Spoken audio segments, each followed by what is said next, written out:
سچی بات تو یہ ہے کہ جتنی امت کے ساتھ شفقت نبی علیہ السلام کو تھی اور جتنی محبت نبی علیہ السلام کو تھی، ایسی محبت کا کوئی تصور بھی نہیں کر سکتا۔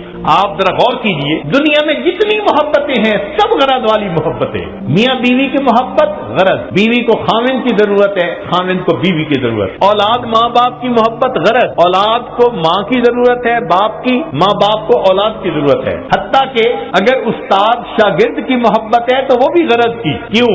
استاد پڑھا رہا ہے کہ مجھ سے اللہ راضی ہو جائیں گے اور شاگرد پڑھ رہا ہے کہ مجھے علم مل جائے گا، تو معلوم ہوا کہ غرض جیسی بھی ہو ہے تو غرض نہ پیچھے۔ ایک مرتبہ ذہن میں سوچا کہ کوئی محبت دنیا میں بے غرض ہے، تو ذہن نے جواب دیا کہ مخلوق کی محبت بے غرض نہیں ہو سکتی، کوئی نہ کوئی غرض تو لگی ہی ہوئی ہوگی۔ پھر سوچا کہ کوئی محبت، پھر ذہن نے کہا اگر دنیا میں بے غرض محبت دیکھنی ہے تو ذرا 1400 سال پیچھے چلے جاؤ، رات کا اندھیرا ہوگا، تم ایک ہستی کو دیکھو گے مصلے کے اوپر سجدے میں ہے، یا رب امتی یا رب امتی۔ کیا اس ہستی کو اپنے درجات کے پڑھنے کا تھا تما؟ نہیں، ان کو پہلے اللہ نے فرما دیا تھا لِيَغْفِرَ لَكَ اللَّهُ مَا تَقَدَّمَ مِن ذَنبِكَ وَمَا تَأَخَّرَ، ان کو اللہ نے پہلے بتلا دیا تھا وَلَسَوْفَ يُعْطِيكَ رَبُّكَ فَتَرْضَىٰ، میرے محبوب تجھے اتنا عطا کروں گا کہ تو بس کرنے لگ جائے گا۔ پھر وہ ہستی کیوں رو رہی ہے؟ اتنا لمبا سجدہ کہ بیوی اٹھ کے پاؤں ہلا کے دیکھتی ہے کہ ابھی زندگی تو ہے یا نہیں،